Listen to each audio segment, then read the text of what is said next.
Melayu aja, karena Melayu itu sangat kuat ya di zaman postwar ya Sensei ya. Jadi kita di sini ternyata Jepang juga apa ya, melihat harimau juga berapa pentingnya sih untuk diplomasi mereka di zaman pasca perang.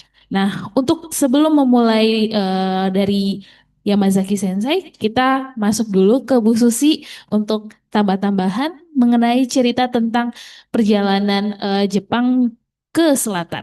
Silahkan Bu Susi. Ya, baik, terima kasih. Mungkin sedikit mungkin tambahan dari saya sebelum masuk ke ini ya, materi dari Yamazaki Sensei. Ini kan harimau itu bahasa Melayu ya. Bahasa Jepang dulunya ya, itu sesuai dengan kanji. Banyak yang bingung kenapa kuda dan kayak gitu ya. Itu karena ya mare itu ini kan bacanya uma-uma gitu kan.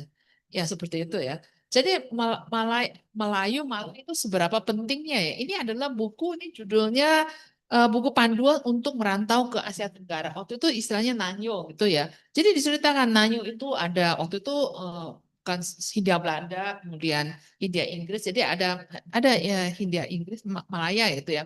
Kemudian Hindia Belanda kan luas kan, ada Jawa, ada Sumatera, Sulawesi dan, dan sebagainya. Itu kan kondisi alam masyarakatnya berbeda-beda. Itu satu persatu itu diberikan penjelasan yang terinci ya. Jadi misalnya kalau di Jawa itu kondisi masyarakat seperti apa, kalau orang Jepang ke Jawa itu bagusnya itu masuk ke bidang profesi apa ya, itu desain dengan detail, kemudian apa saja yang harus diperhatikan ya, tata krama dan sebagainya, sebagai budaya gitu lah ya. Kemudian terakhir di bagian terakhir ini ada lampiran ini eh, seperti pedoman belajar bahasa Melayu ya. Ya, jadi ini coba kita lihat, ini masih ejaan lama kan, jadi misalnya buku, air, coba bisa di-scroll ke ini halaman berikutnya ya. Nah, ini misalnya ya, tanggohen, gitu ya, rupa-rupa perkataan. Kalau kita juga masih ngerti ya, jadi misalnya, Ohayo, ini ya, selamat, bukan ya, ini apa ya, selamat berlayar kalau nggak salah, Bofukan, Boanzem, Inon. Ini agak kepotong ya, terus yang ini misalnya tadi malam, saban hari, hari-hari kemarin dulu, kemudian hari dalam minggu sampai dan seterusnya dunia daftar kosakata. Jadi zaman itu bayangkan zaman itu ini kan ibaratnya seperti kamus gitu ya. Kita di Indonesia baru punya kamus bahasa Jepang Indonesia kayaknya sih belum terlalu lama ya. Ini terbitnya tahun 1918. Ya, penerbitnya Nanyoko, suatu asosiasi yang memang didirikan ya oleh swasta dan pejabat pemerintah untuk memfasilitasi ya orang-orang Jepang yang ingin merantau ya ke Asia Tenggara. Jadi sebenarnya kita pikir sekarang berapa banyak orang Indonesia yang sebenarnya merantau juga ke Jepang untuk bekerja mencari kehidupan yang lebih baik ya. Mungkin ini bisa jadi semacam masukan untuk kita ya. Baik yang berikutnya, eh, bukan bukan apa yang satu lagi ya. Ya itu. Ini Nayokyo kayak ini didirikan tahun 1915. Memang tujuannya memfasilitasi orang Jepang untuk ekspansi bekerja bisnis di Asia Tenggara ya. Ini dan kemudian mereka punya database ya. Di setiap kota, di setiap wilayah gitu orang Jepangnya siapa saja, alamatnya di mana. Ya. Jadi misalnya ini untuk Jawa gitu ya. Ini Yokohama Shoking Ginko, lokasinya di Kali Besar, Kali Besar Barat ya. Batavia saat masih ada tuh di Kota Tua ya. Kemudian ini juga sama di Surabaya, Jawa, Pasar Senen. Daerah Gambir kan dulu namanya Vetervreden kan ya. Dan seterusnya ya ini menarik ya. Jadi misalnya ada Surabaya. Surabaya banyak ya. Kemudian ini New Guinea, ini ada ini Kali Besar, Manado ya misalnya ya. Dan Borneo ya. Dan ini jadi ada beberapa halaman. Ini soft copy-nya saya dapat ya, saya download. Jadi kalau ada yang tertarik, saya kira menarik ya. Ya, baik yang berikutnya website ya.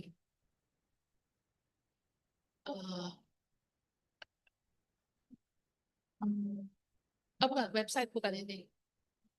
Bukan, bukan. Ya ini. Coba kembali ke halaman sebelumnya ya. Ini adalah website dari Perpustakaan Universitas Kobe. Jadi Universitas Kobe ini mereka mengumpulkan pihak perusahaan mengumpulkan surat kabar ya sebisa mungkin ya yang terbit dari tahun sekitar tahun 1900 ya jadi akhir Meiji gitu ya sampai dengan sekitar tahun 1940 ini surat kabar yang terbit di banyak kota di Jepang termasuk koloni Jepang ya, di Taiwan, di Korea, di Manchuria.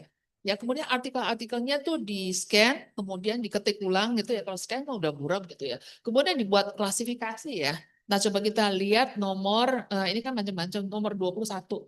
Ya, 21 ini kondisi di berbagai negara gitu. Kondisi ekonomi ya. Nah, di sini nomor 6 ini Asia Tenggara.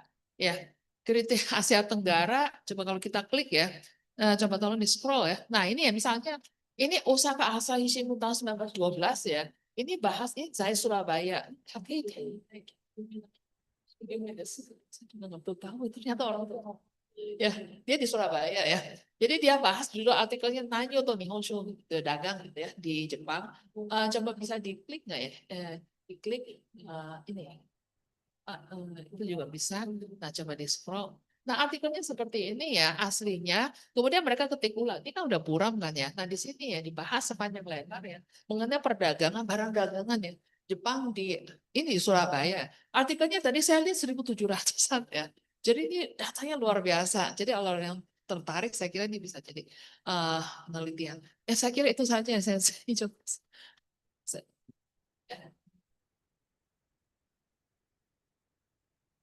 Terima kasih kepada Susi Sensei yang telah menjelaskan tentang kalau misalnya kita harus meneliti tentang sejarah Jepang bisa lewat dari yang Bu Susi sarankan.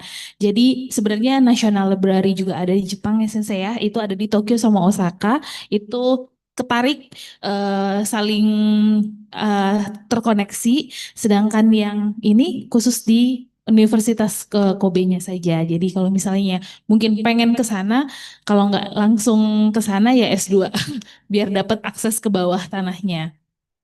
Soalnya penyimpanan arsip-arsip di bawah tanah ya Sensei ya di perpusnya.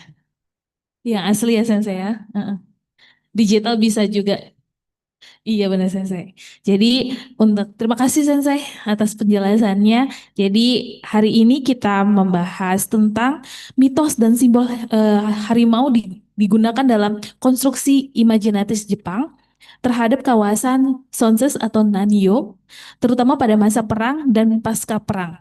Jadi bagi Jepang, wilayah selatan tidak hanya menjadi ruang ekspansi kolonial pada masa perang Asia Timur Raya, tetapi juga sumber inspirasi budaya yang memunculkan citra eksotis, penuh mistis, dan sekaligus berbahaya.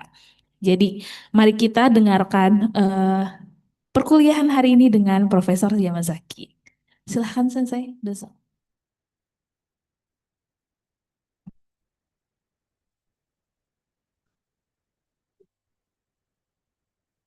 Ya, selamat siang.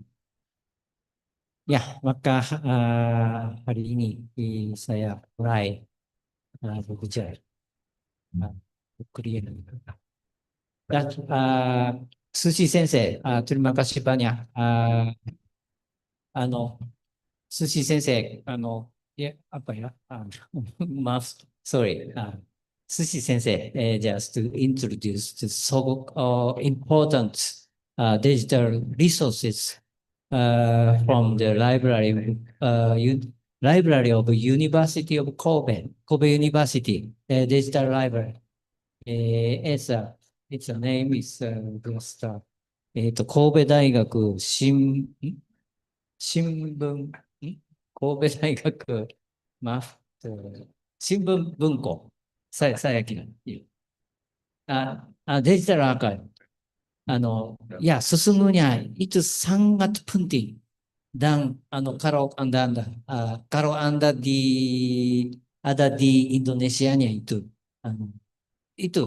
ano, I strongly recommend you to utilize for your own research. It's a so great possibility this database have. And maybe I think it's in the near future. From now on, you must check these digital archives, especially in the pre-war period. This Kobe Daigaku Shimbun Bunko is a so great materials to contribute to find new finding. And I really expect the new generation in Indonesia to use these materials and prepare for the full-scale field research and archival research in Japan in the near future. And I really welcome in Japan, and I'm waiting to come to Japan, and let's study together on the Japanese studies, and also just let's do our new ways of Japanese studies and the international relations from now. Let's do together. So anyway, hari ini maka saya mau bicara tentang harimau, mitos harimau. Ini kemarin dulu saya mulai kuliah saya itu dari Momotaro Paradigm. Dan kemarin saya juga membicara tentang Nonaguro ini. Dan hari ini mau mulai dari topik harimau sewaktu zaman Perang Pasifik dan sesudah Perang Pasifik. So, please next slide.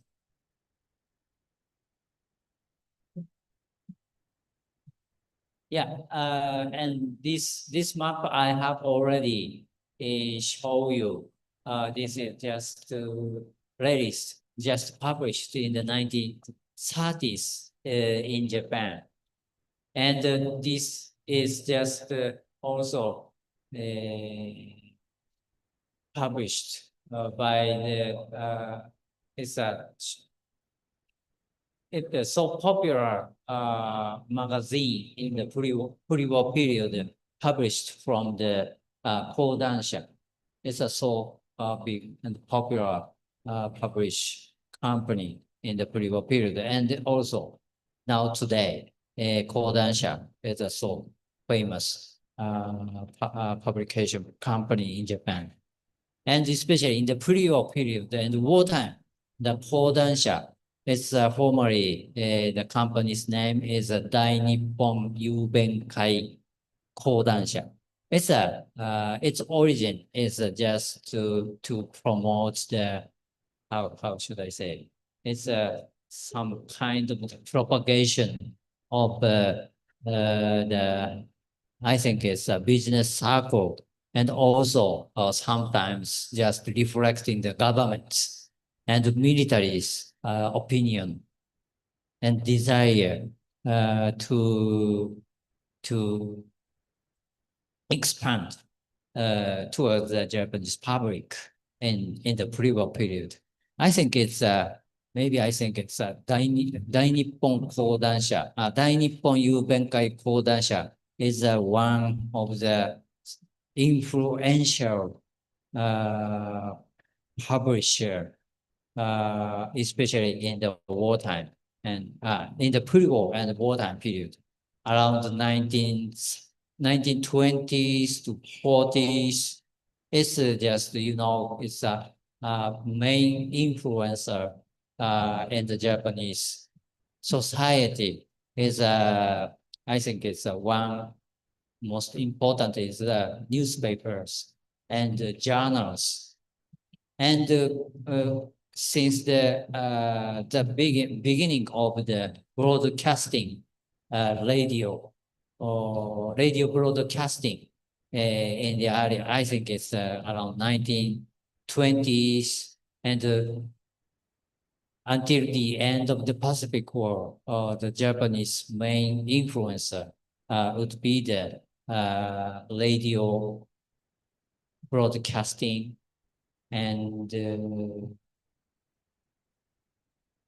journals, newspapers, and also just film in the movie theater everywhere in Japan. In the pre-war and in the pre-war period, and especially during the Pacific War, it's many Japanese people must listen that official announcement from the government and the military, also called Daihonwei Happyo. It's how should I say? Daihonwei. It's general headquarters of wartime Japan. It's I think it's you. Later, I want to introduce you the sound archive of NHK, 日本放送協会 Broadcasting Company of Japan. They are now just preparing and open to the public many sound resources, historical resources in the pre-war and wartime period. And it's also just so great contribution to your own research. And those materials you can utilize. I think it's in Indonesia via internet, I think. And this map is just also published by Dainippon Yubenkai Kodansha. And this is just so unique publication, just promoting, look how the Japanese are now expanding all over Asia Pacific.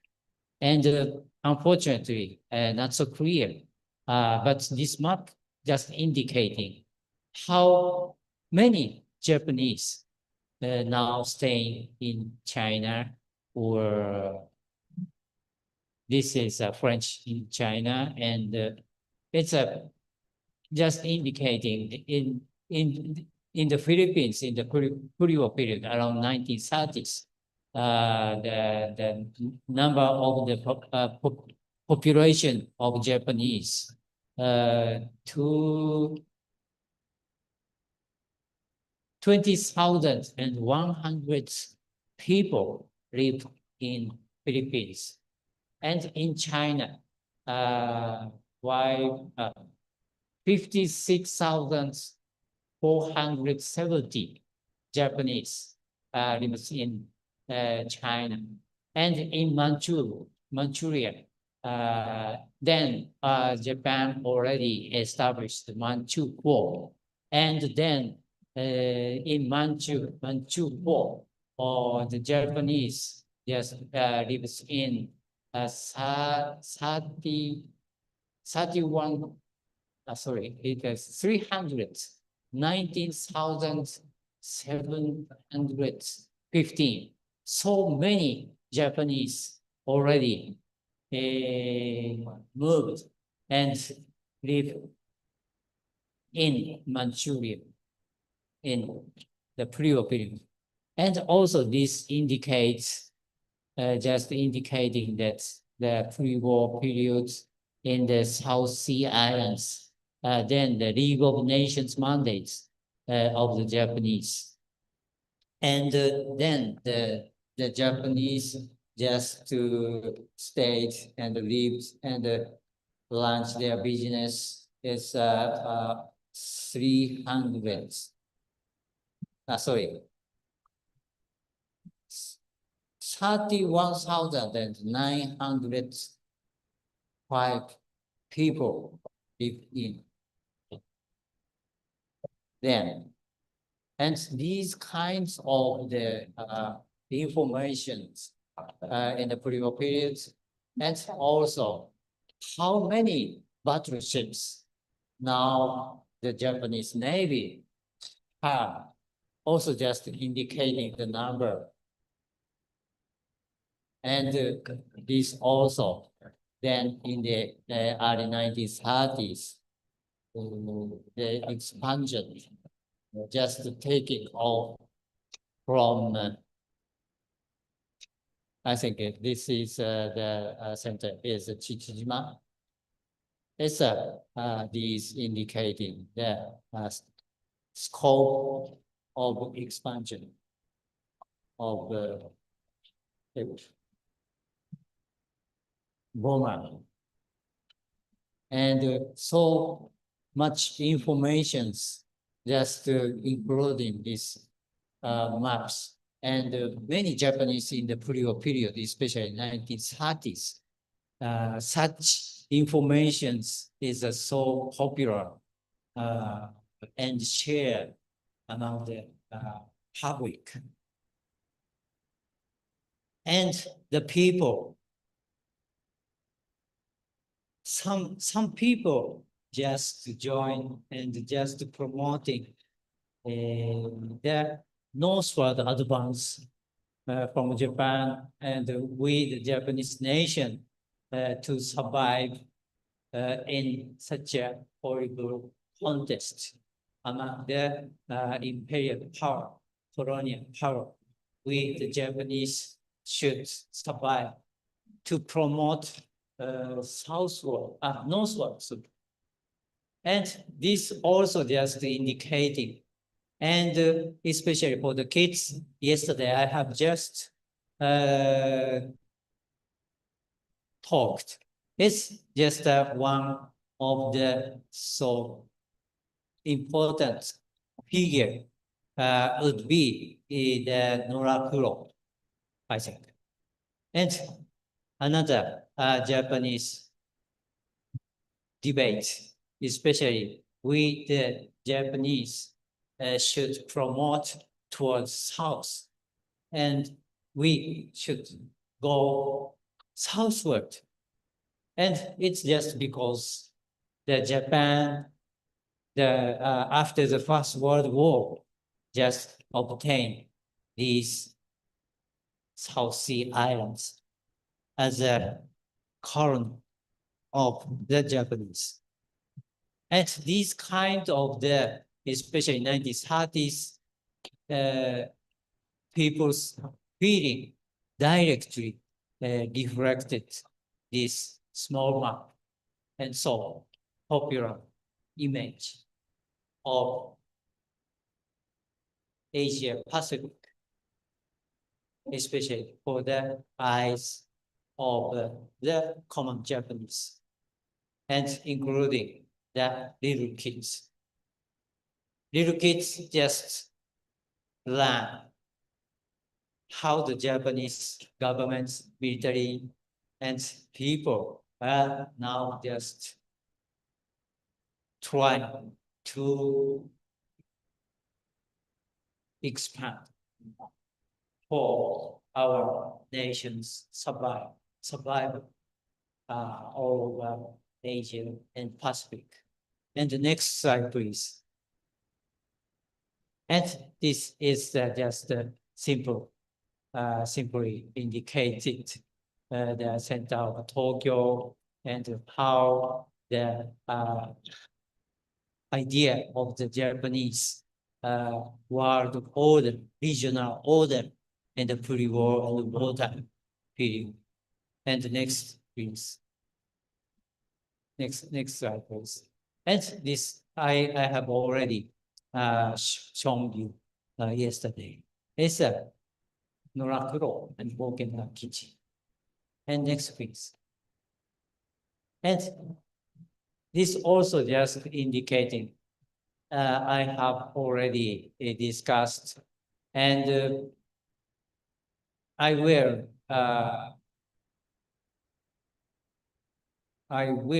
talk in the final lecture how the role of Momotaro. And anyway, Momotaro's, this is the final phase of transformation in line with the Japanese imperial expansion process in the 20th centuries. And this I have already shown you that these cartoons introduced by John Dower. And it's also just one of the stereotype of Anglo-American leaders as a demon. And next, please. And this I have already shown you. It's how General Yamashita is a conqueror, and so famous general of the commander of the Malayan campaign in the first phase of the Pacific War. Just when the Japanese Navy attacked Pearl Harbor in 1941 December. At the same time, the Japanese army just tried to land the Malayan Peninsula, and finally, 1942 February, finally achieved the Singapore. And this is the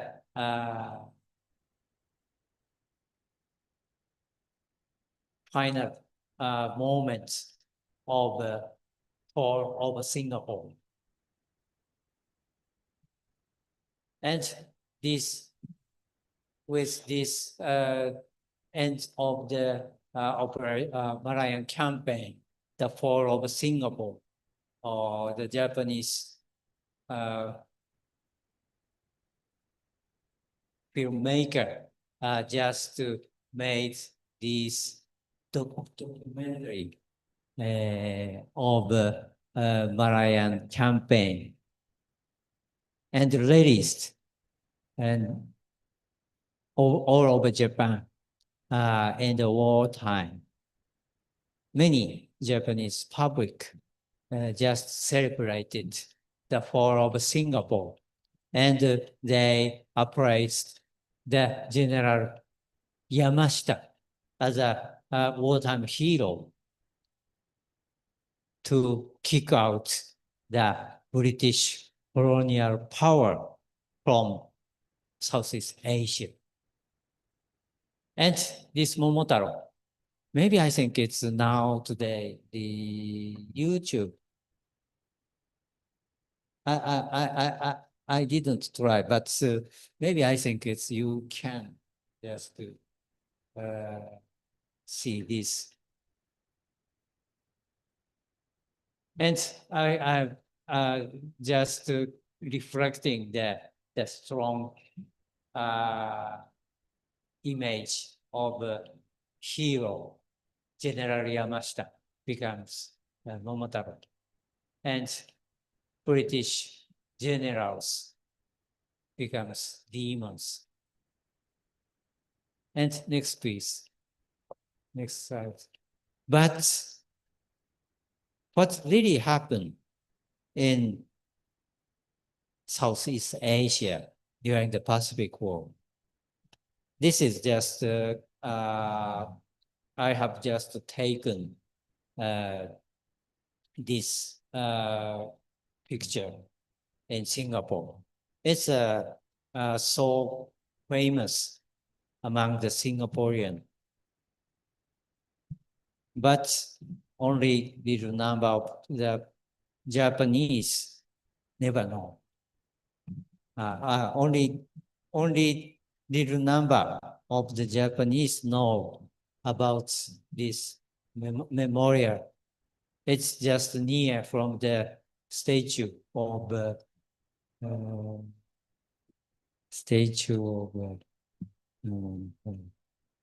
sorry, I forgot the name. So famous.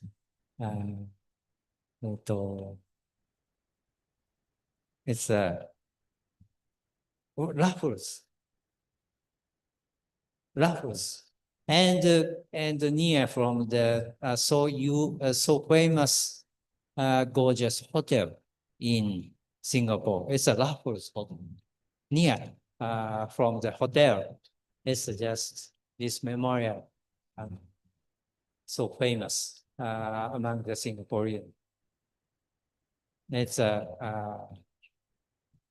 and the people, Singaporean, call this memorial as a chopstick. I remember. And this is a so long history of Japanese occupation period and how the Singaporean experienced and how the Singaporean memorized their horrible experiences. And we know if we visit this monument, so many languages just indicating this monument. It's in Chinese and Malaysian. And next is next slide. And Chinese, English, and the Tamil, and Malayan languages.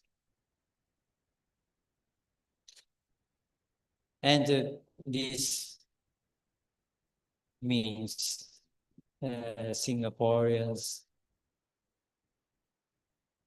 never forget these horrible experiences during the Pacific. And next, please. This also just indicating this memorial was elected by the people of Singapore through the efforts of the Chinese Chamber of Commerce and assistance of the government from funds donated by the government and the people of Singapore. It was unveiled on February 15, 1967, by the Prime Minister. And I think it's this year, 1967, February 15th. This date is so important to memorize what had happened. It's the fall of Singapore, 1942. And this 1967, it's I think it's I think it's the 1960s. I think it's the Japanese capital, Japanese business company was just trying to re-enter and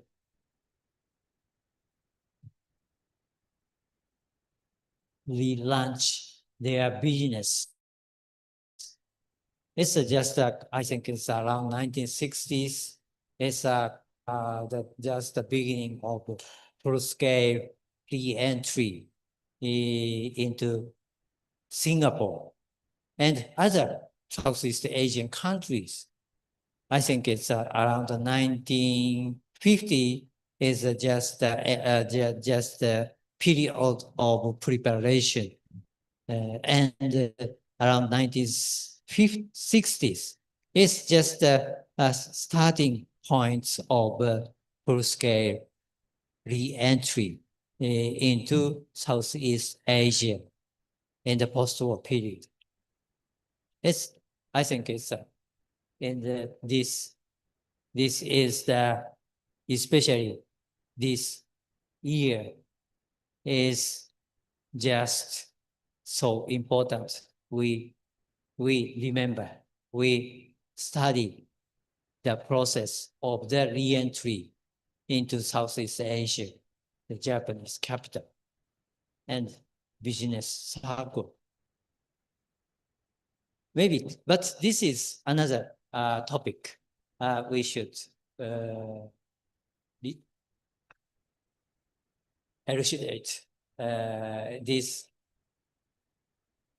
background, how and why the people of Singapore erected this monument, and then how the Japanese government and people, especially the business circle, look this process. How was the commitment then. But that is another topic. And the next, please. And sorry, this is in Japanese. It's about the reason why this chapstick monument was established, erected in 1967. It's a so serious history. It's just the beginning of fall of Singapore.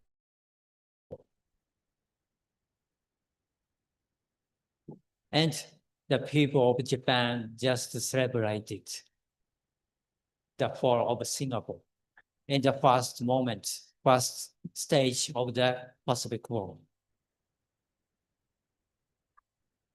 But just after the fall of Singapore, so many common people in Singapore, it's many of them is Chinese Singaporean, and they are just checked by the Japanese military, or so-called the Daikensho, or I should say. The Japanese army, then I think this is so serious, difficult incident. So just I will just explain the outline, just only outline of this incident. And from the February 18th, so-called the anti-Japanese people, mainly, it's their origin is the Chinese, just corrected by the military and massacred without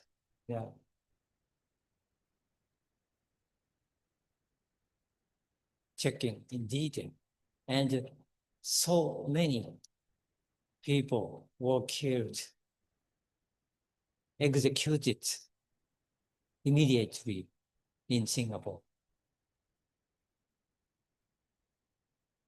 And anyway, in detail, I want to discuss in other occasion.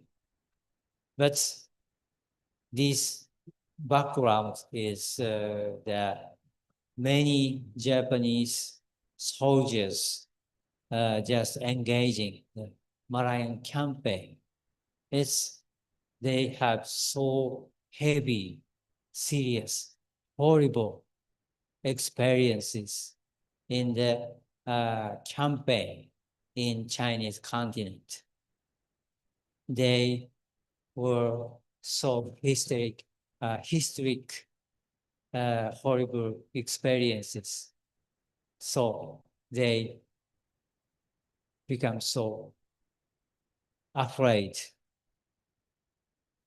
Everybody will kill me, kill us.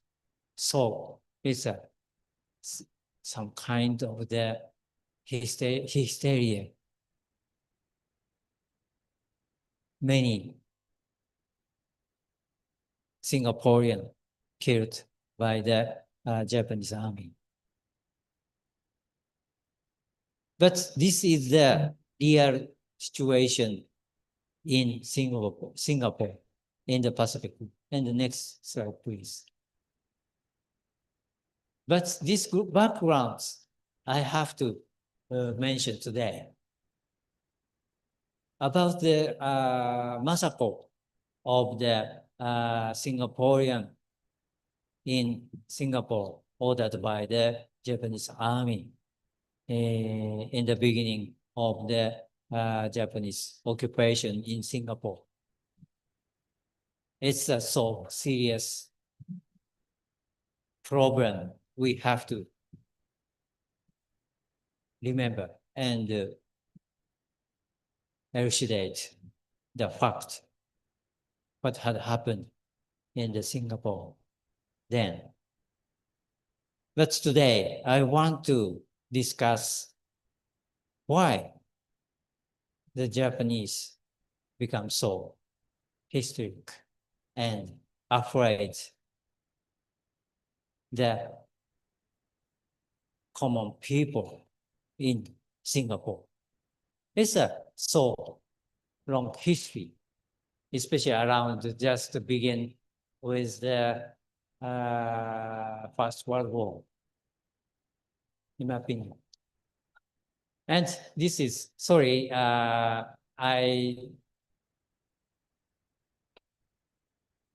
will later just to translate into English and if possible into Indonesian language.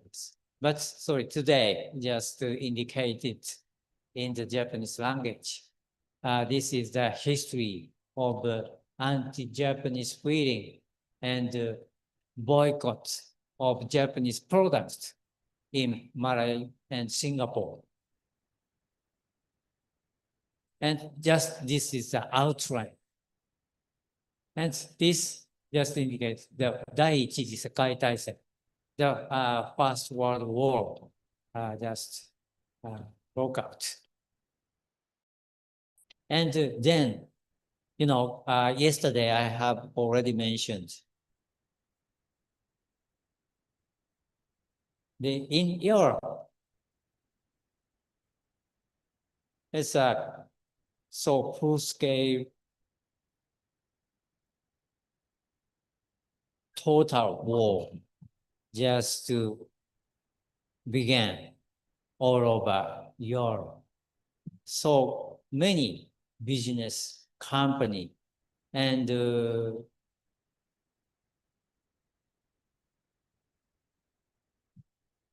public in Europe could export their products to Southeast Asia. Then,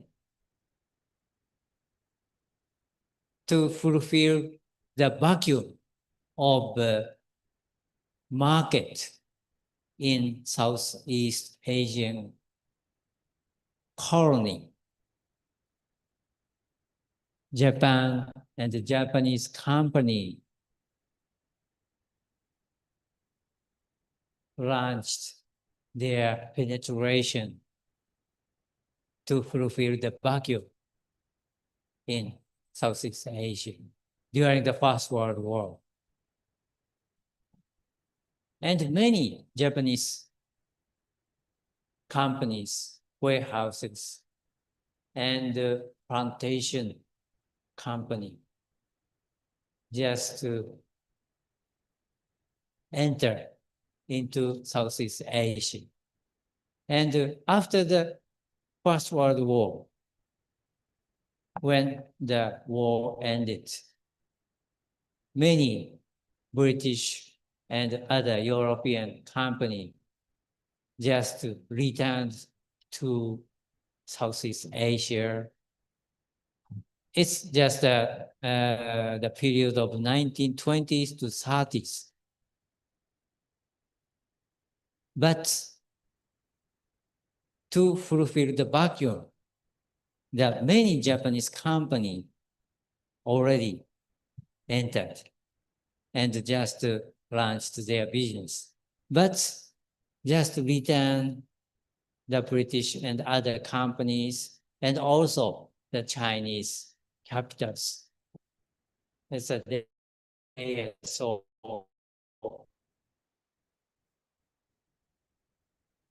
afraid and they are so angry, become angry. This is originally our territory, our share of the market. Why Japanese company fulfill this? So conflict between the British and the other European companies and the Japanese so become harder. And its background also just we have to remember the 1950s during the First World War. Then the Japanese cabinet, the Prime Minister Okuma Shigenobu, just claimed to China the 21 chapter of the Japanese demand. It's so unfair demand to the Chinese people, government, and business circle. And since then, I think it's before the 1950s that the Japanese government claimed the 21 chapters demand. I think it's a so good relationship between China and Japan. But situations totally changed since then in China. Anti-Japanese feelings raised, and also just after the First World War, the peace conference in Paris, Japan just claimed to take over the Santo Hanto concession, Santan Peninsula's concessions. I think this is also just originally of the German concessions and other related concessions Japan claimed to take over to the Japanese government. And this also raised the anti-Japanese feeling all over Chinese continent, and also expand such kind of the anti-Japanese feeling expands to Southeast Asia, because many friends or uncle, aunt live in Chinese continent. So broad network between China and Southeast Asia exists. And some news immediately expands to the Asia about the Japanese business or etc., etc. And this is the background of the Harimao story. And movie of Harimao, I have just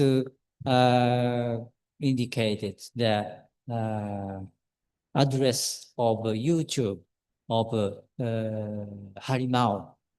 I think it's the next slide. And this is also just this is another topic. This is a so famous cartoon in Singapore. That's the Joe Yo, the two-tamer tiger, the Singapore story. Sorry, this is just wrong typing. I will send the correct data later. And this is a so popular cartoon in Singapore, and many people just read this cartoon. And I think this is a so common image of the old Japanese soldiers. And the next, please. And this is also just so famous and notorious topic of the meeting to discuss about the total surrender. The place of the meeting just have at for the company public in Singapore. Now today, I think it's this for the company fabric is the historical museum to commemorate the fall of Singapore. And I think it's I recommend you now today the YouTube you can watch the Malay Senki and related so important films and archival resources we can watch in Indonesia, I think. And from the viewpoints of Singapore, the Singaporean remember through such kind of the cartoons. And next slide, please. And this is just to compare. This is the Japanese image of that scene.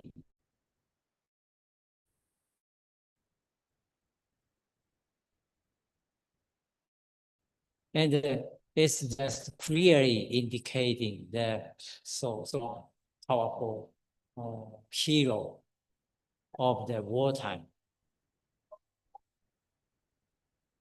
And this is so symbolic image of the defeated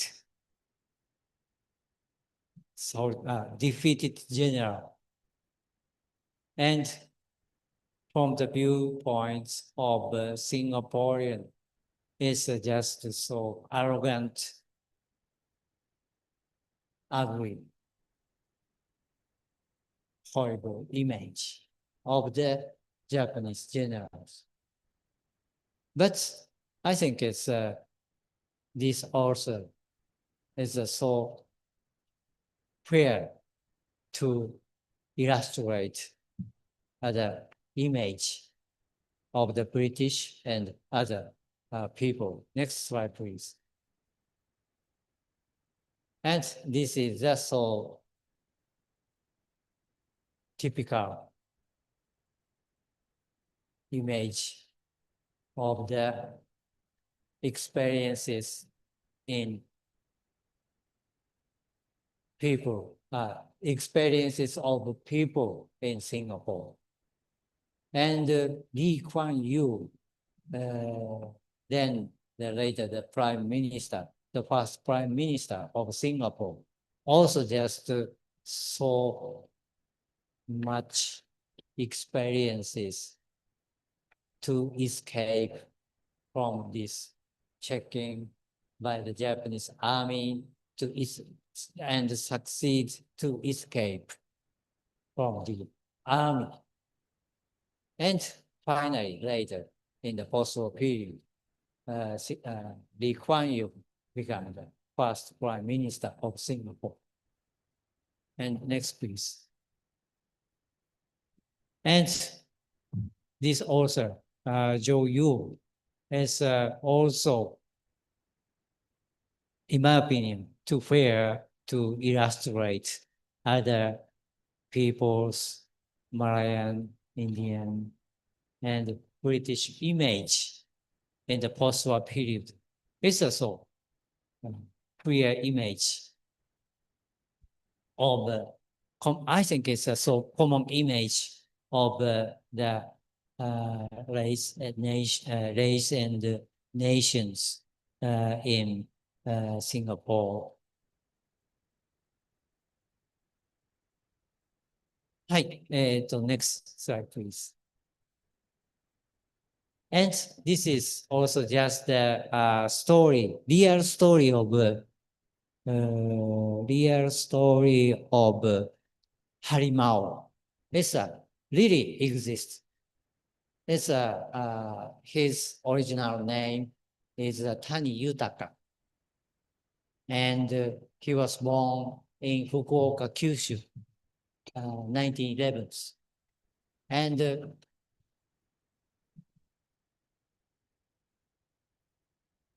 1912, the family of Tani together to move to Malayan Peninsula, Kuala Terengganu. It's as immigrants, because just during the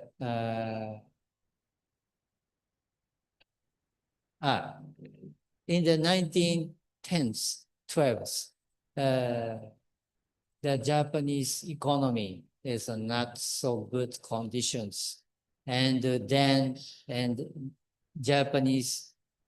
common Japanese were not so rich in the period. So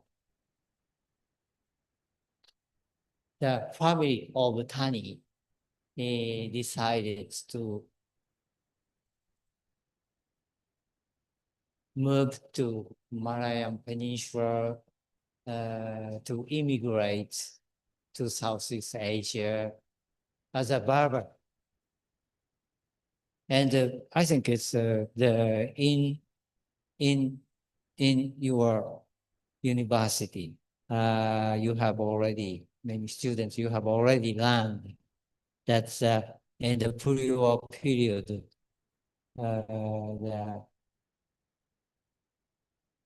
many immigrants to join for laundry, for restaurant, and such kind of the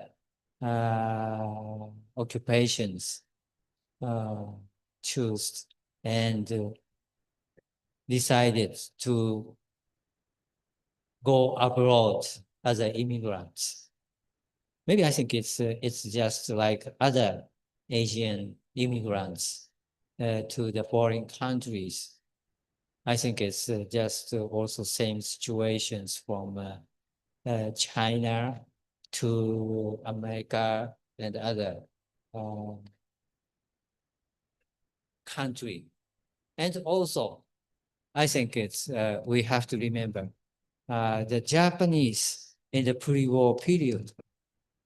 Then many Japanese decided to go abroad to get new chance, to business chance, and wanna be big. Like I think it's like it's Toko Japan. Toko Japan juga sama mau menjadi kaya, become rich. And Tani family, it's almost the same situations. In Japan, it's the same situations. And large number. But in Kuala Terengganu, then in the 1912s, only just 30. But I think many enough, I think it's in such a local community already lived, immigrated 30 Japanese. And then their family decided to move and immigrate into Kuala Terengganu and open the barber shop. Maybe I think it's his family opened, main customer would be the Japanese immigrants. And such kind of the network, I think it's even in the pre-war period, just gradually expanding in Southeast Asia, including in Indonesia. But this is the case of British Malayan colony in the pre-war period. But Tani is a elder son of Tani family.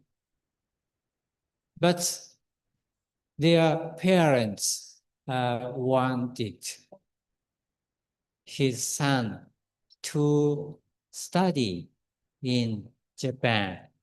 And only Tani returned to Fukuoka, Kyushu, and went to the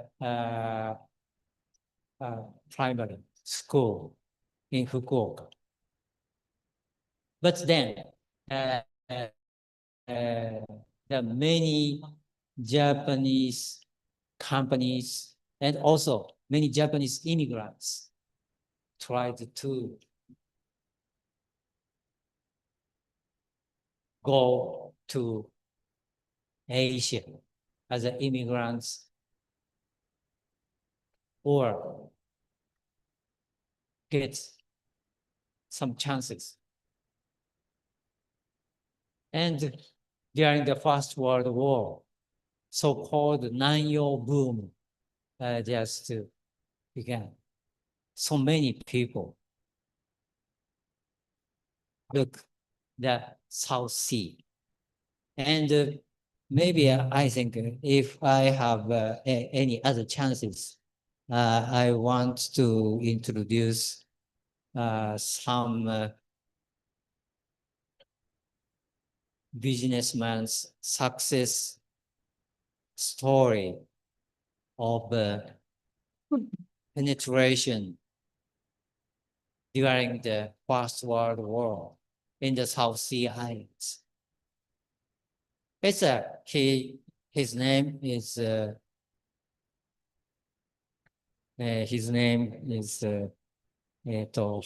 sorry, I forgot name.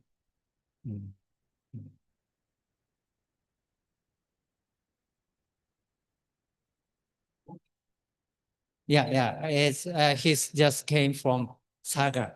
He's a so famous businessman, succeeded. But it's another story. And I will return to Tani Utaka's story. And after the graduation of primary school, Tani returned to Malaya and worked together with family business of barber shop. And grow up. 1931, Tani must return to Japan for the military inspections. But 1931, we know the Manchurian incidents broke out and 15 years long Sino-Japanese war began.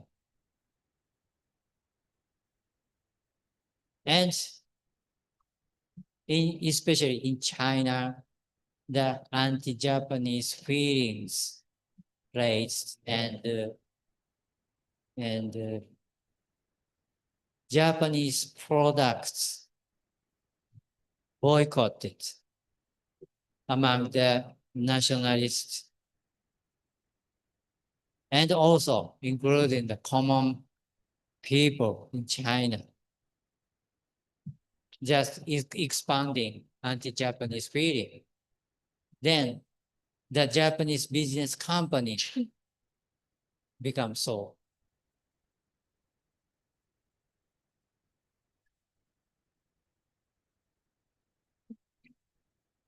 Japanese business company must find other market in Asia.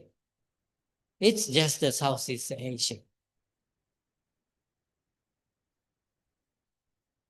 Then, and maybe I think I have already shown you the, especially in the Dutch East Indies, Indonesia, and the prior period, it's a turning point in around 1930s.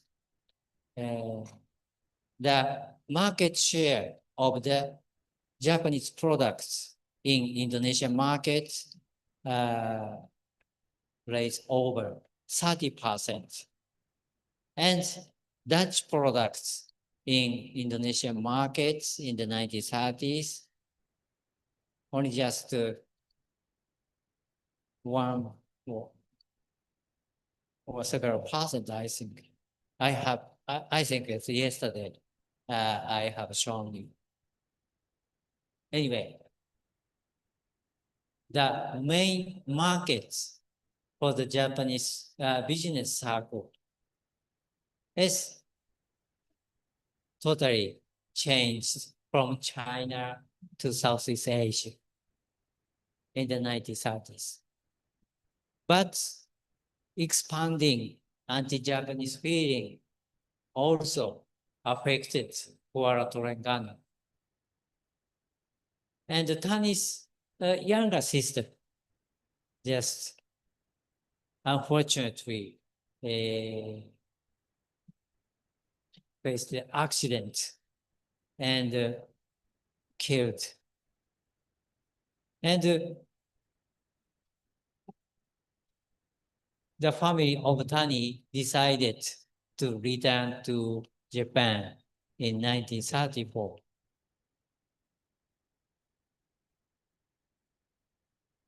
In the real history, real situation, Tani's younger sister was killed by the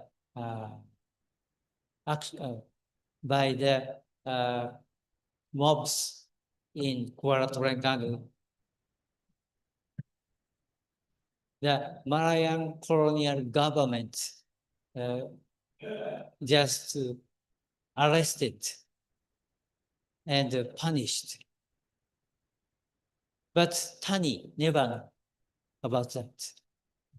And Tani just returned to Utah. Tani decided to return 1935 and just become the youngsters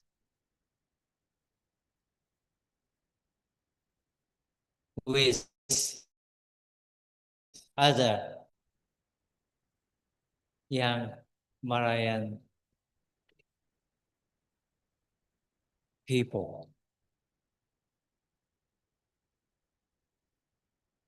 And it's possible, I think, to become the youngsters to vengeance to the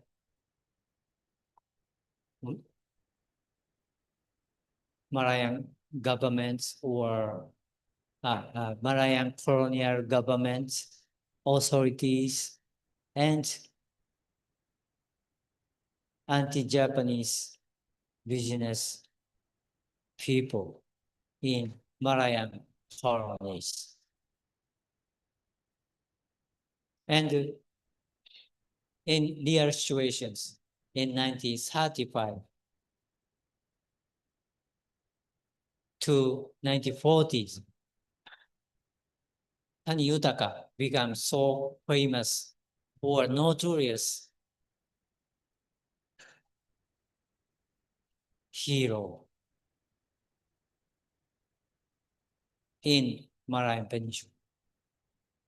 And next slide, please. And this is the film of 1943, just to full-scale support by the Japanese army. The Japanese filmmaker made this film. And this is the opening of this propaganda movie of Japanese in Malaya. And this just indicating 満州事変に刺激された華僑共産分子は、is stimulated by the Manchurian incident. The Chinese communist people, Chinese communist actors, 英国海峡植民地政府の政略に踊らされ、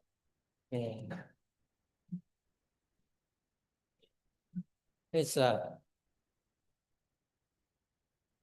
just backed by the British Malayan colonial governments.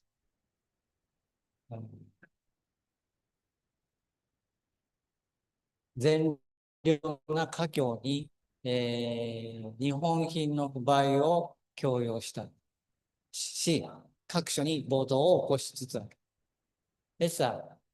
It's just manipulated by the British colonial government.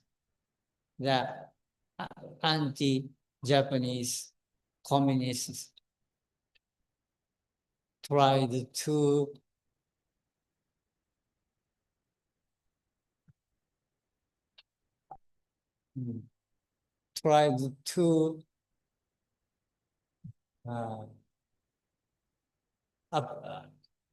begin uprising against Japanese and boycotting Japanese products in Southeast Asia, especially to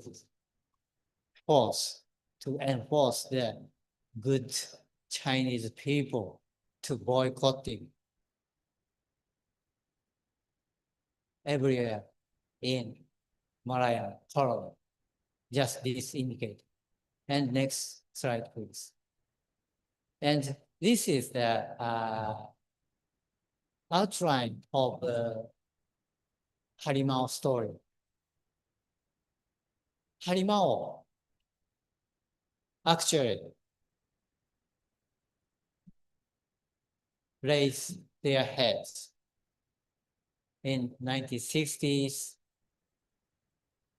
in the Sinetron in post-war Japan in 1960s.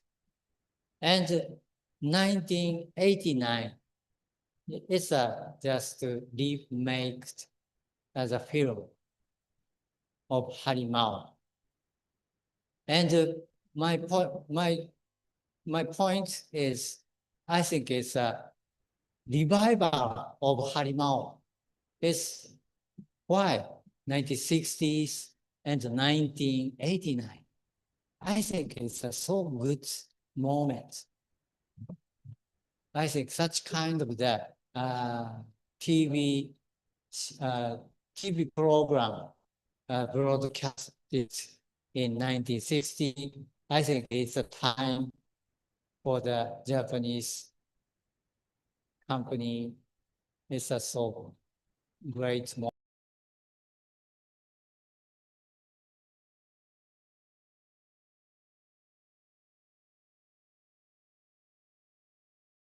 We know, I remember it's a peak of the Japanese economy in the post-war period, so-called bubble economy. And the Japanese believed then Japan as number one. And in all over Southeast Asia, many Japanese companies we can easily find. But now it's a total difference. But anyway, 1960s, 89, it's a so critical moment for the Japanese re-entry process in the post-war period. And it's just the time Harimao appeared in the Japanese public in the TV program, Shinetron, and film. I think this is the reason why I want to shed light on the Harimao story. And next slide, please. And maybe I think it's, can we see this? Or would you try to find any other address of YouTube?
And sorry, I think it's for your own device. Please watch this film. It's so interesting and just directly reflecting the wartime Japanese official image and official stereotype of the British and Chinese and Malayan and other people in Southeast Asia. And if you watch these films, another film, next slide, please. And this is the, I think this is a barbershop, Tani Rihatsuten. It's just really existed in Terengganu in Malaysia in the 1930s. And his younger sister, unfortunately, killed in accidents. And then just really happens in Malayan colony. It's a uprising riot against the Japanese. It's a really real situations. But in fact, the British government, British colonial government, they didn't want to become worse the relations with the Japanese government. So then in the 1930s, the British government strictly controlled and punished the riots then. But Tani never know about that. And but wartime, the Japanese military and governments just uses these situations and just projected the stereotype of the many actors. It's just a really clear stereotype image of Chinese communist manipulated by the British colonial government to promote the anti-Japanese activity in Malayan Peninsula.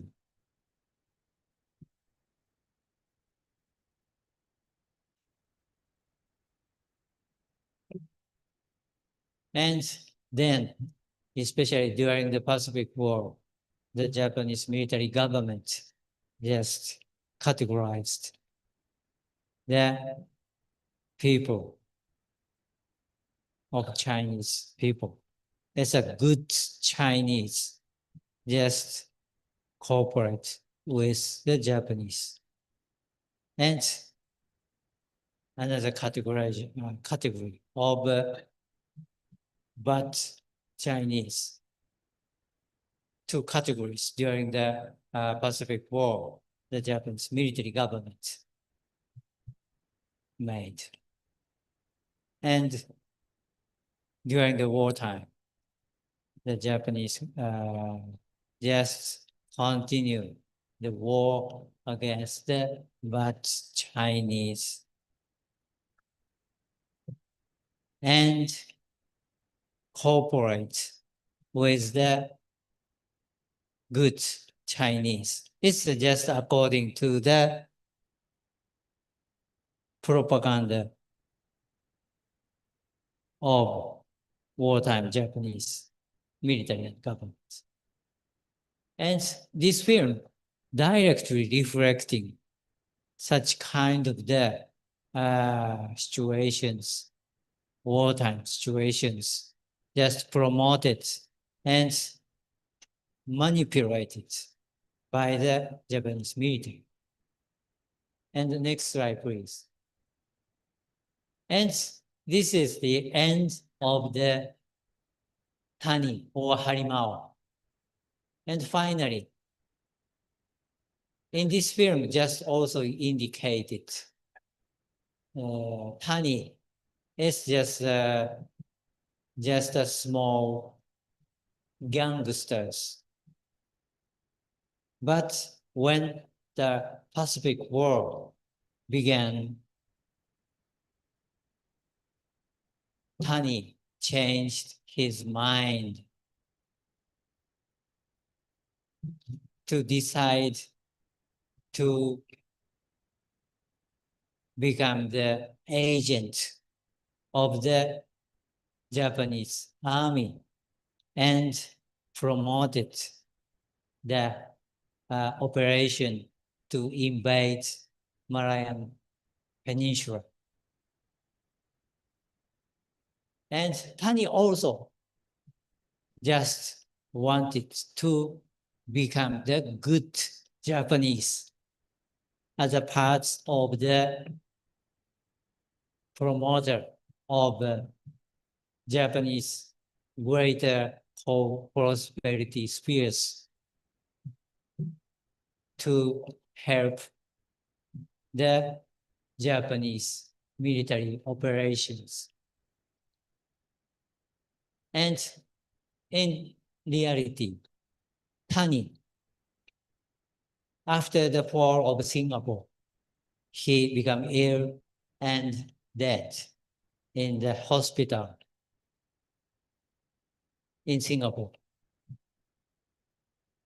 But the army tried to use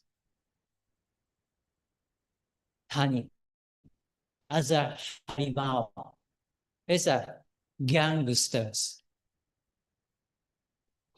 change his mind and to cooperate and promote the Japanese military secret operations. But finally, he was dead in Singapore. And finally, the Japanese colonels and his comrades just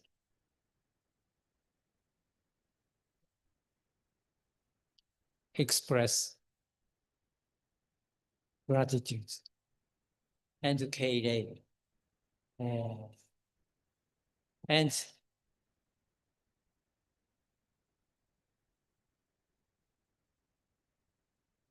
I think it's Tani's tomb unknown, but now today, the Japanese in Singapore Association of the Japanese Association in Singapore just erected this monument to commemorate the story and life and death of Tani Yutaka. And this monument also just mentioned how the Japanese army created the myth of Harimau. It's only just common youngsters in the pre-war and wartime period as a first week, as an immigrant, and finally as a secret spy of the Japanese army. And after his death, the Japanese army just created and just framed up his life and death. And next slide, please. Yes, this is just the praise of the commemoration of memory of Singapore that's just erected in Singapore Japanese cemetery.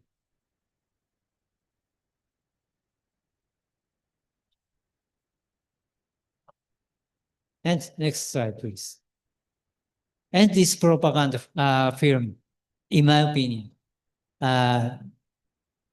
you, the Malayan people, just follow the footsteps of Tani Yutaka or Harimau and work and fight together with the Japanese army. And let's liberate Asia and to establish the Greater East Asian whole prosperity sphere. And so, and this is the final scene of this film.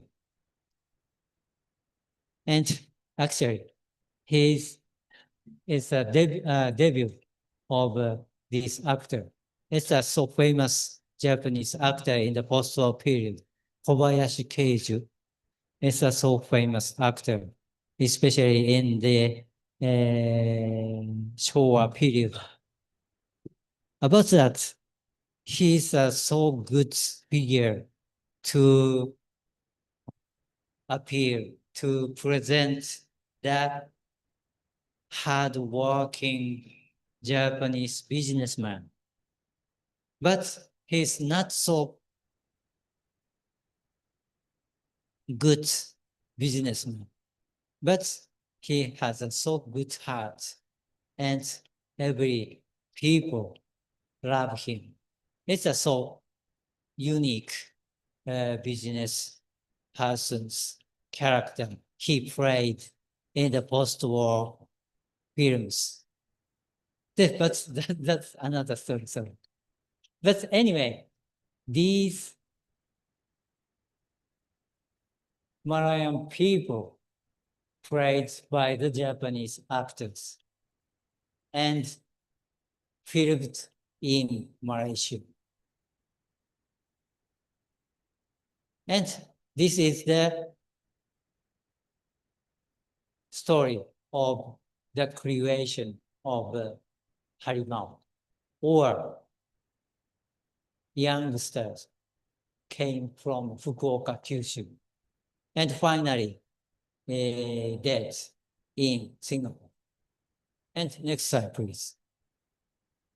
And just then I have just talked in the post-war period, 1960s, in the TV program, Sinetron, the Japanese just enjoyed this new emerging Harimau in the post-war period. But I think if you have time, please check the Kaiketsu Harimau. This is also so interesting episode includes. And in my opinion, maybe I think it's tomorrow I want to discuss about the topic. In my opinion, the Japanese public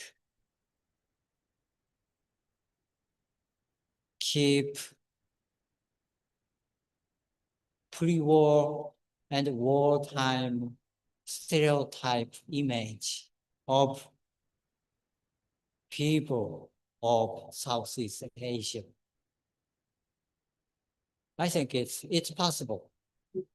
I think we can find some continuity of Japanese stereotype image of Southeast Asian people. And this is directly projecting the stereotype image of people of Southeast Asia. And this is the wartime. But just released in, I think it's 1943 years. And this just released in 1960s to 61. And as I already mentioned, this is a time now with the Japanese just launch new business in Southeast Asia. Let's return and re-enter and start again our business in Southeast Asia. And I think it's the 1930s to 40s. As I already mentioned, then the Japanese government, military, and business circle faced so serious problem to face the anti-Japanese sentiments in China. It's in the midst of the horrible war effort in China. And the people boycotted the Japanese products in China. And also just such influences expand to Southeast Asia. But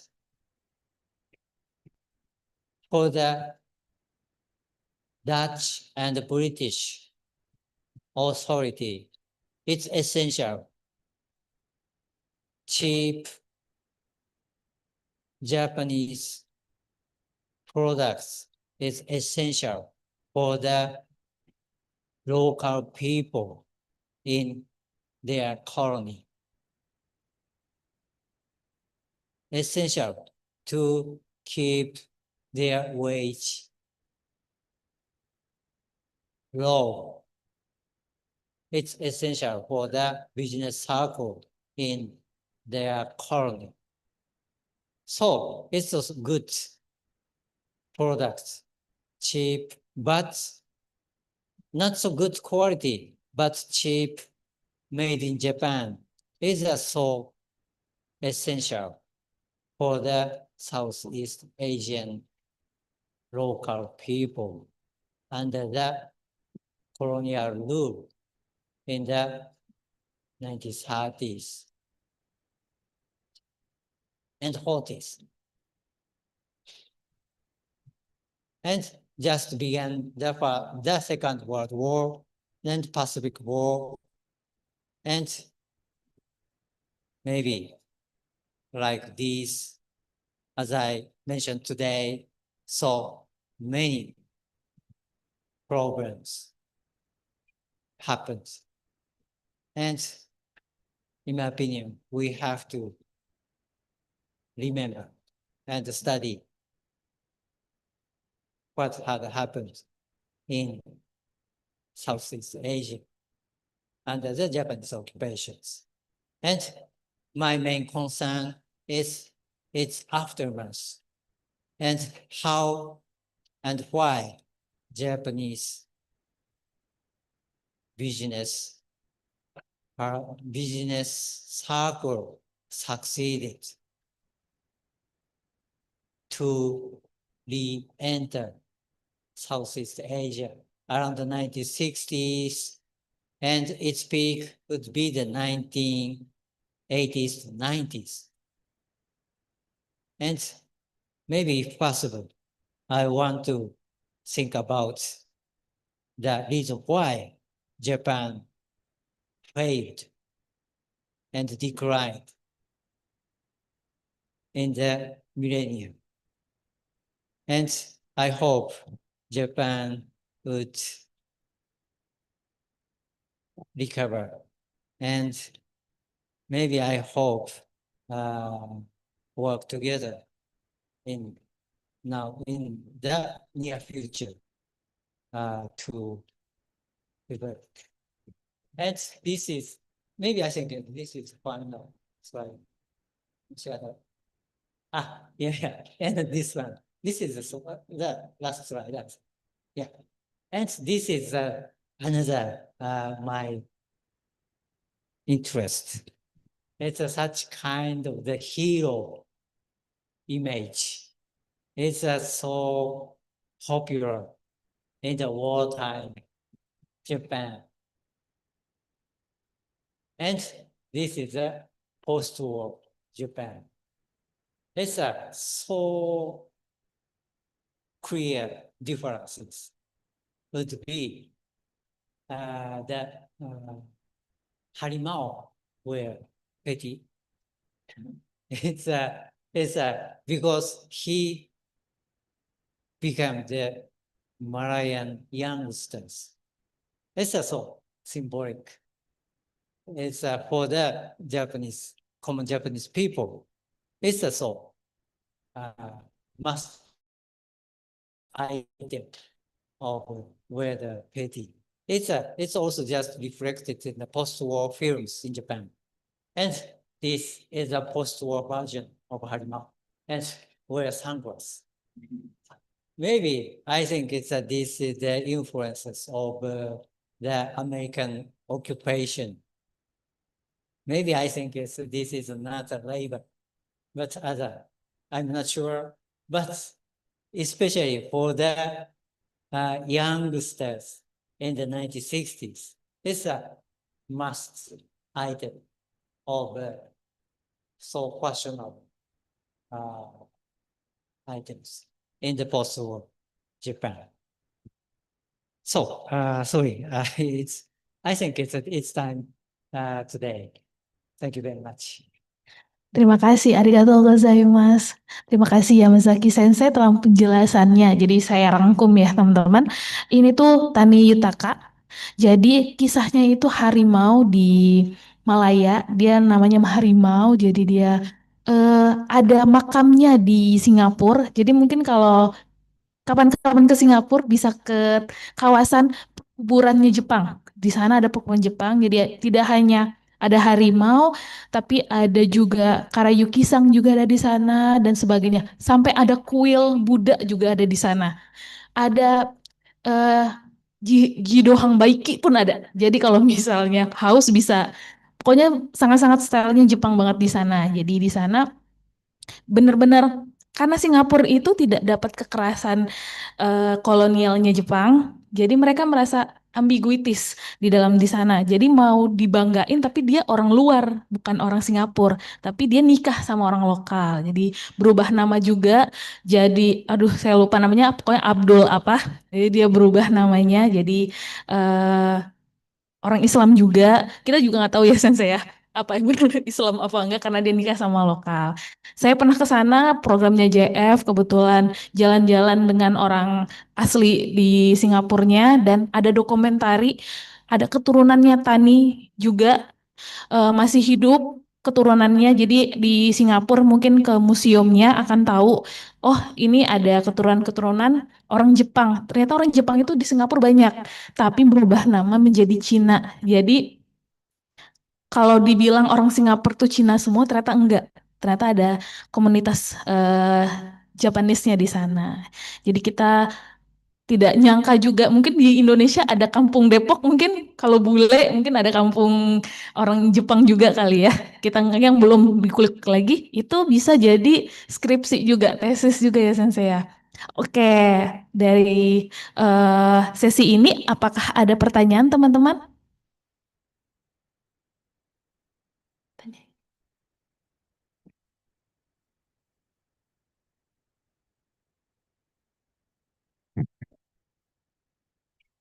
Terima kasih ya Mas Aki Sensei untuk penjelasannya hari ini. Banyak yang saya pelajari juga. Oh, mungkin ini pertanyaan saya sederhana aja, Sensei. Mau menanyakan, apakah perihal harimau ini di Jepang itu pada tahu perihal harimau ini seperti itu? Apakah kalau mereka tahu mendengar kata harimau itu apa yang dipikirkan seperti itu? Arigatou gozaimasu. Yeah, yeah, yeah.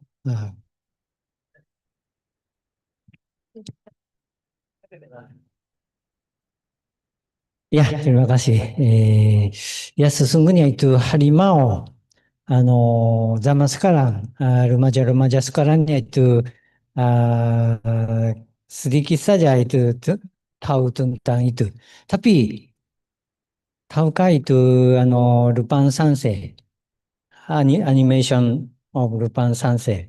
Itu juga itu apa ya yang dulu kira-kira 10 tahun yang lalu harimau itu apa ya Lupin Sansei, Lupin the Third, the subtitle would be in search of Harimau's treasure. It's just to illustrated the Lupin the Third and his friends just trying to find the Harimau's treasure in Malaysia and other world. And recently, the 1989 movie of Harimau, it's because of the accidents of staff. It has been banned forbidden to open to the public. But now we can see again. And gradually, Japanese young people get interested in such kind of the historical figures like wartime heroes. I think it's because of the influential power of subcultures.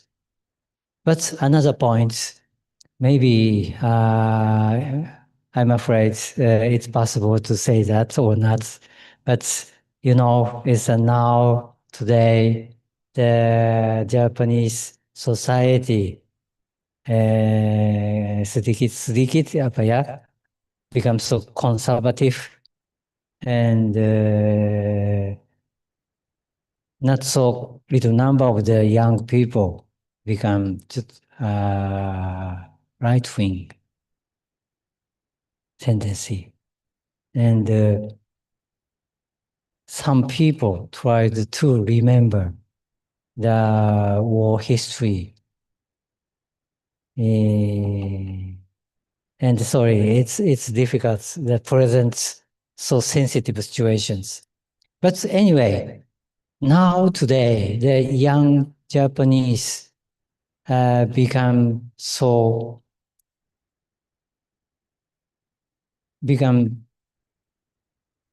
interested in the wartime, wants to know their old grandfathers' experiences,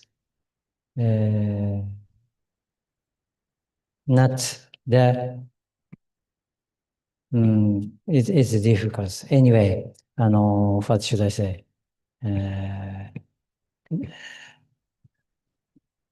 Gradually, the young Japanese want to know the history of wartime. but I'm afraid it's I think kami seperti saya, including me, is the historian of Southeast Asian history, and also I'm doing research on the modern history of Japan. We should study and explain and illustrate, trying to elucidate and illustrate to the young Japanese the real situation of war and colony in modern Japan. And I think, saya pikir seharusnya we have to share the historical facts and real history to expand the public in Japan and also in Indonesia. And I hope you, the young generation, especially the students of University of Indonesia, try to do your own research on the real Japanese. And I hope your efforts will be shared with the young generation in Japan. I think it's the most important point. And Harimao would be the good case of the Japanese footstep and the process of the transformation of Japanese image of Southeast Asia. And I think it's how about the Southeast Asian people's image of the Japanese? I think it's I'm so interested in, especially in the pre-war period. I think it's many Indonesian people believes the Japanese is so work hard working, so rajin. Tapi apa ya, it's a reality is so different if you check the documents and memoirs in the pre-war period. It's a Japanese in pre-war Indonesia is some are good, but some are not so. It's just a reality of the Japanese in Southeast Asia. And maybe I think it's not so different in the present today's Southeast Asia, the Japanese in Southeast Asia. And I think I hope such interchange of research results. I want to interchange between Indonesia and Japan. So, thank you very much. Terima Terima kasih, kasih. Sensei. Terima kasih banyak, Sensei. Apakah ada pertanyaan lain? Oke. Silakan Bu Yesi. Good afternoon, Professor Yamazaki. My name is Yesi. I'm this semester I was recently joined as a member of lecturer in Kajian Wilayah Jepang. So this is an interesting topic you present this afternoon. I just know about the harimau in Malay. Yeah. I was sent by Ibu Susi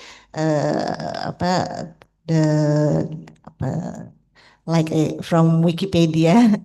It said that Tani Yutaka is a spy or whatever. Yeah. And then what do you think? Tani Yutaka is a friend of Japan, friend of Malay, or on the opposite word, uh, as a, I don't know, maybe enemy, or why he died in Singapore, not in Malaysia, and then maybe you can explain more. And then the second question is, do you also have a research, some kind like a Tani Yutaka in Indonesia? Maybe you have some apa namanya like a figure like him. There is exists in Indonesia. Okay, thank you very much. Yeah, thank you very much.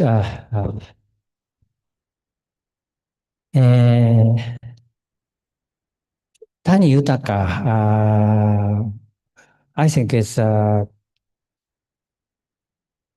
not clear, so enigmatic figure in the pre-war and the wartime agent, I think. And I think it's clear he's just agents, espionage agents of Japanese army. It's just clear. It's under the guidance of Fujiwara Kikan, F Kikan, or Fujiwara organization. And I think but the story of Tani Utaka is just framed up, just created the different image. I think he's just only just a common young Japanese and become like what can I say? It's a gangster. And their family of Tani become so angry. Why you don't come back to Japan, go back to Japan? But he just continued to stay and freely. But when the Japanese espionage group came to Malay, and he had just recruited. But I think it's like Tani, it's just a gangster. It's a not expected figure of young Japanese. He's a not good soldier, only just a gangster. And he didn't want to go back to Japan. Maybe I think it's some problem. The reason he didn't want to return to Japan.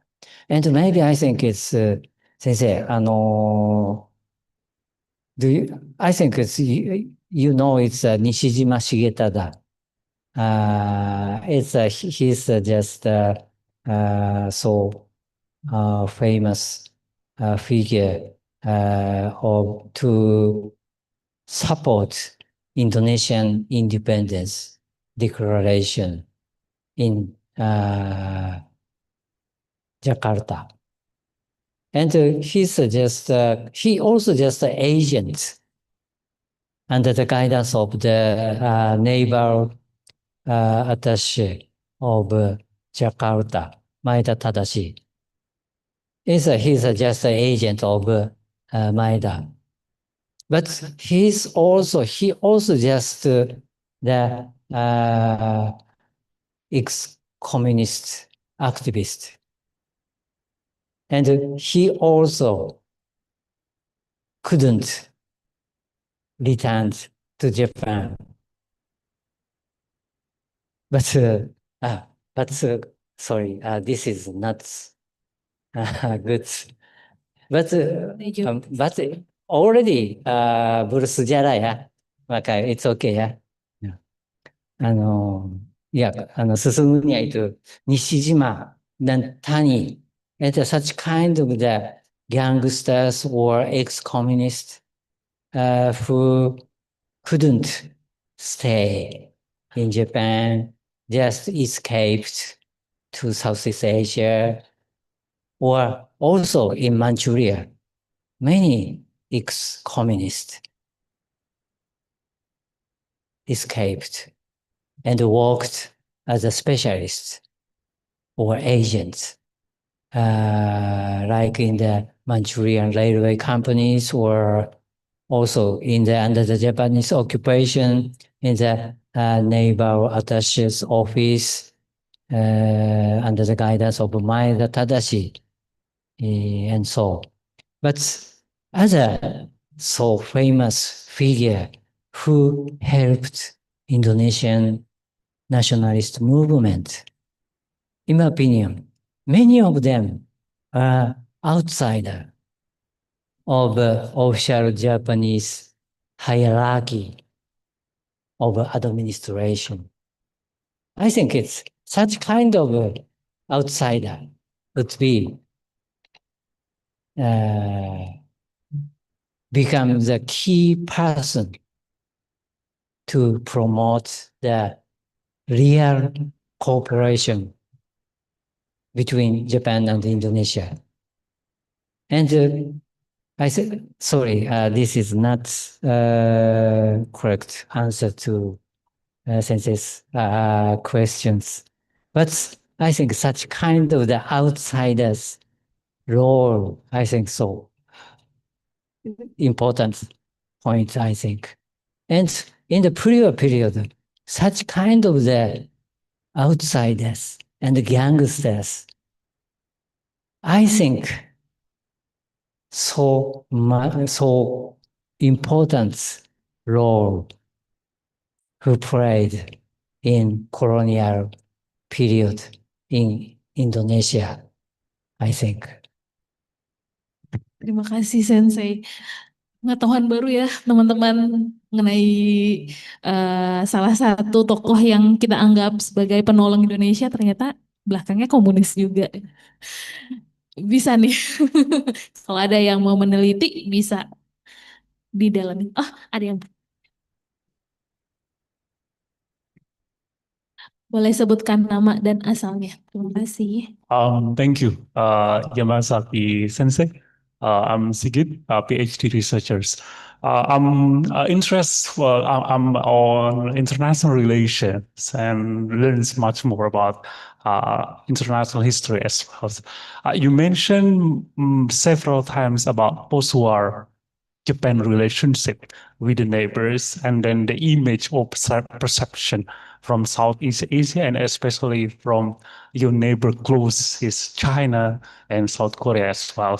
So I'm wondering with China first, because I mean, like, the relationship is starting from Shimonoseki Treaty, 1895, and then moving to the Second World War, and the two becoming slowly closer. I mean, after 1976-72, when the Prime Minister of Tanaka Kakue, like dealing with the diplomatic relation. So the China tried to be much more welcome with Japanese business and etc. because of economic interest as well. But as I know, after that, the situation is different, especially after the incident in 2012 or 2010. I mean, like the Chinese postcard, which is have a class with Japanese Coast Guard around the Senkaku. And then you just mentioning about the boycotting products, but this might be a different case. I mean, like, yes, because of this situation, now the relationship is much more complicated. The nationalism from China's side, because I'm not sure that when Japan come to China, of course, Japan also bring the advanced technology, but we cannot to isolating the core of colonialist power, not only Japan as one of the colonialist power in Asia. Before Japan coming to Southeast Asia, we have France and British. Still, we cannot neglect it. They just come for their national interests. So the current situation between China are much more complicated. Then I'm wondering with your life and research experience as well, is there any chance for China and Japan opening new hope? Because as we know that Japan's still relying on the United States for security and much more, security guarantee from United States, but still unclear. And second is from Southeast Asia, especially from Singapore. When we're looking on Singaporean state, which is small state, I think there is much more complicated. Before 1965, Singapore is not countries. We need to remember, Singapore is part of Malaysia. And the people of Singapore is not Chinese Singaporean. The original, the owner of Singapore land is Malay. Yes, because much more my friend from Kelantan, Johor, their family are living in Temasek, not Singapore. And their grandpa also from Temasek. So before 1965, no Singapore. So sometimes the historical research also should make clear the perception of Singapore to Japanese colonialist power, I think totally different. When we see some Singaporean after 1965, maybe they will looking on, it's okay. Because they are also Chinese from the mainland China. They are newcomers. They don't have strong roots, strong, emotion that we are the owner of these Temasek, the islands. But then before 1965, as Singapore is part of Malaysia, I think the perception to Japan should be different. And of course, the other countries, Indonesia or Thailand or Vietnam, especially one of my researchers mentioned closest with the comfort women. I could say the comfort woman is still debatable, and then the resource is also still limited. I mean, is it Japan want to or have interest to open up about this issue, example, the comfort women, to, upgrading the relationship? Yes, especially like maybe Singapore or maybe your neighbor again, the closest is Taiwan, which never say that comfort woman is the problem, but comfort woman is part of their history and we didn't need to blow up. Thank you, Yamazaki Sensei. Terima kasih Pak Sigit. Sensei. Yeah, thank you very much for your so deep insight and suggesting so much informations and backgrounds of especially encircling Singapore's international situations in the 1960s. I think it's you have mentioned it's 1965. It's a so big turning point. And also for the Indonesia, it's a so great turning point. But I think it's so still. I think it's still sensitive programs includes. So sorry, I can't mention in detail about that situation. But thank you very much. You also just have mentioned in the situation in the 1970s. 1970 is also just, Sensei mentioned, is Tanaka's visit and malaria incident. It's also just so big impact to the Japanese opinions, public opinions. And since then, and totally changed the Japanese image of Southeast Asia. And I think it's a clear appearance would be the Fukuda doctrines and related drastical change of Japanese policy towards Indonesia. And I think it's Japan relation just established, I think it's the 1970s. So I think it's, Sensei just mentioned, it's 1965 is a so great point of change. It's happening Singapore. It's just so important. I want to do my own research to cooperate with the scholars in Indonesia, especially these institutes, and just want to make clear the real situations. It's a totally different the stereotype image of the relationship I have learned in the school and university. And it's so helpful. And thank you very much your suggestions. And I want to do my research deeper and want to shed light on the situations and facts finding. Thank you very much. ありがとうございます。Terima kasih Pak Sigit atas pertanyaannya dan informasi untuk kita semua. Karena ya kita agak susah juga mau meneliti. Jadi kadang-kadang kalau kita mau neliti yang agak ke arah-arah, kita nggak ke Jepangnya. Kita masih di Indonesia. Jadi agak bingung untuk mengutarakannya juga. Jadi kita main aman karena kita ada di Japan Foundation juga. Jadi agak soft power sebenarnya. Jadi Sensei juga sebenarnya ya mungkin banyak tahunya, tapi karena ya pemerintahan juga agak menekankan juga. Jadi banyak yang sebenarnya bisa diteliti kalau misalnya mau, tapi kalau di pihak Jepangnya agak susah untuk mendapatkan data kalau misalnya ada kata-kata yang seperti itu. Jadi agak sensitif karena mereka mau lagi mengubah image sampai sekarang emang lagi masih mengubah image mereka. Jadi makanya Sensei juga susah untuk menjawabnya. Susi Sensei, apakah ada tambahan?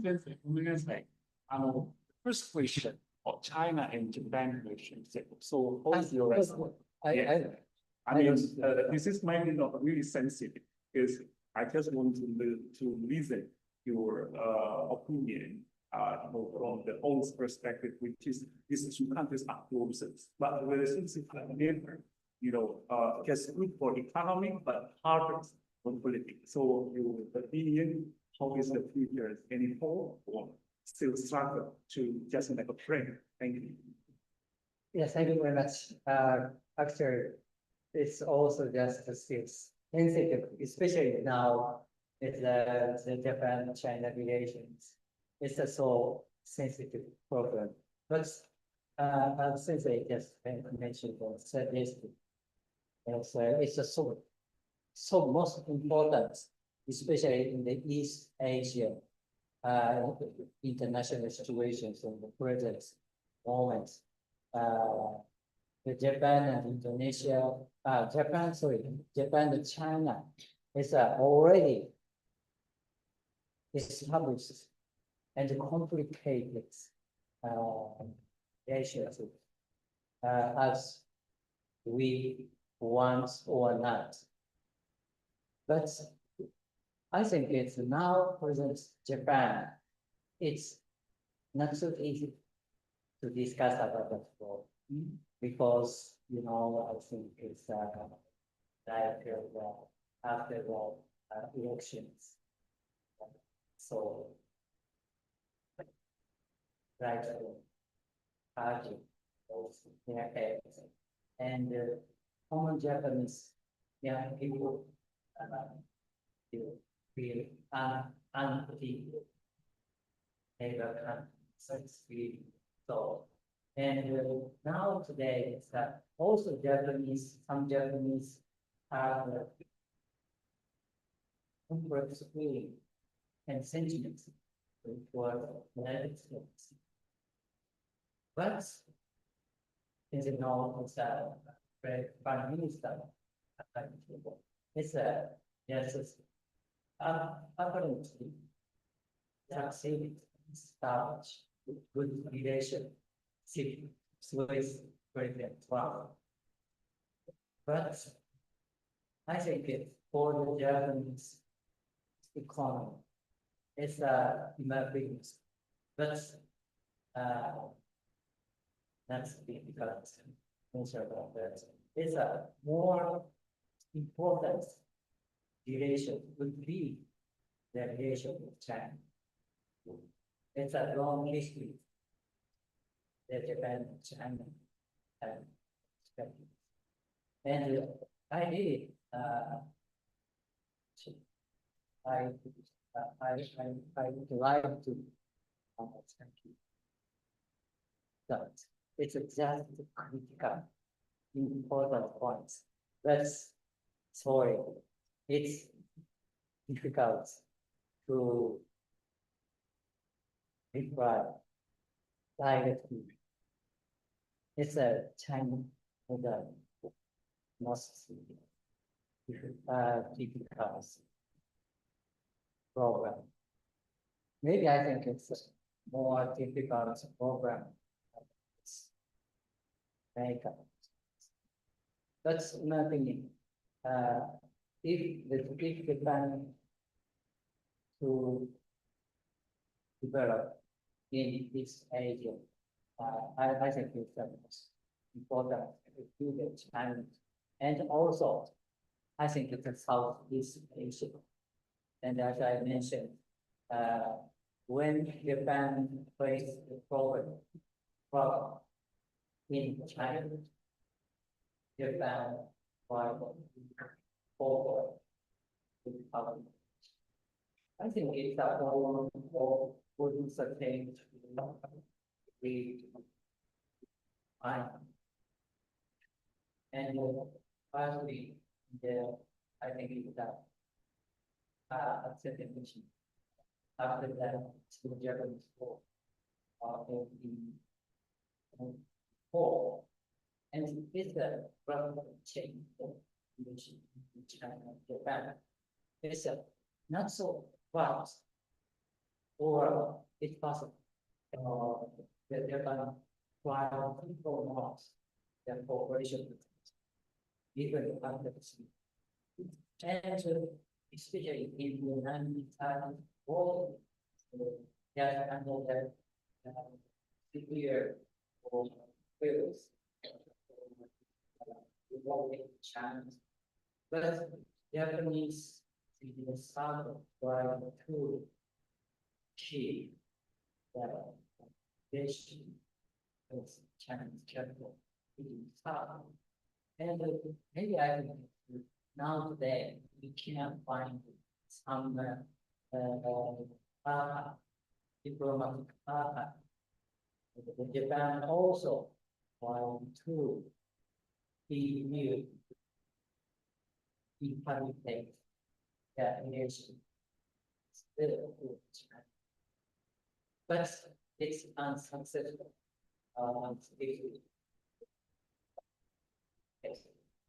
And also, as the nation, especially China, this EU is just for them, and also, and it haven't been, and it can be working on it that for critical moment between Japan and China. Japanese sentiments say China. But even that situation, the Japanese economy depends on the Chinese market are weak. And now that we go China, we can easily find in Japanese shop. Well, but now today, I have a big offer. The China with the situations, but if we have some failure between us, between people to be the world generation. And as I mentioned, I think it's so important. We the Japanese for two and schools, international relations, especially focusing on China. I think it's essential to have global viewpoints, including South. And I think I really realize and now we are or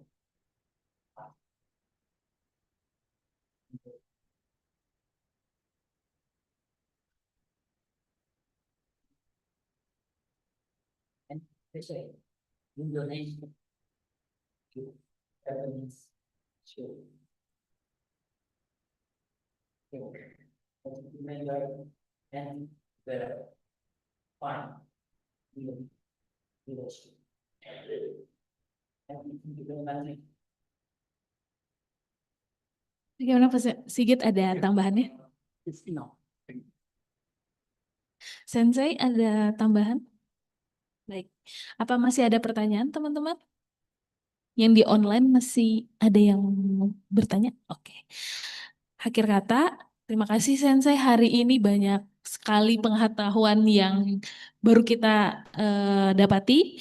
Jadi teman-teman mungkin ntar kapan-kapan ke Singapura bisa lihat monumennya harimau juga, terus ke museumnya untuk mengetahui tentang harimau itu lebih dalam lagi. Ternyata harimau tidak sekedar harimau, karena dia kalau di image-nya itu di sana Robin Hood lah ya, Sensei ya.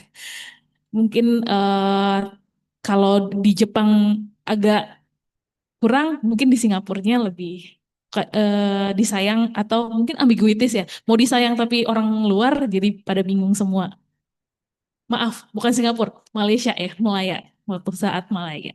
Terima kasih untuk teman-teman yang hadir di sini sudah menyempatkan. Saya kembalikan lagi ke MC. Terima kasih.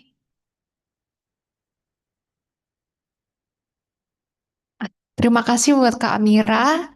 Eh, Kami ucapkan sekali lagi terima kasih kepada Yamazaki Sensei, kepada Bu Susi, Bu Yesi, para teman-teman peserta baik yang hadir di sini maupun di Zoom. Sebelum kami tutup acara hari ini, mari kita foto bersama terlebih dahulu. Mohon pada maju ke depan ya. Dan foto bareng sama yang ada di Zoom. Bisa juga ya.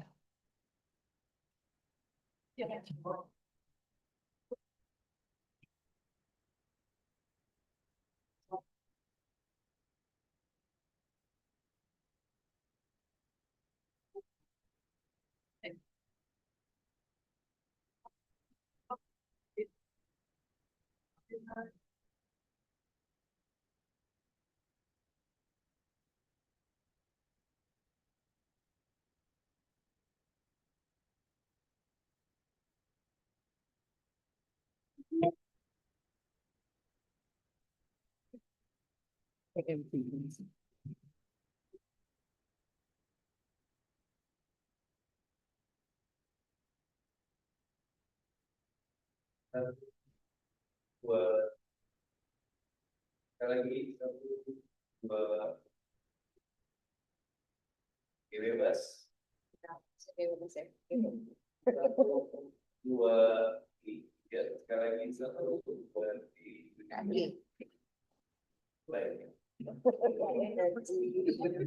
Ya, baik, terima kasih telah foto bersama.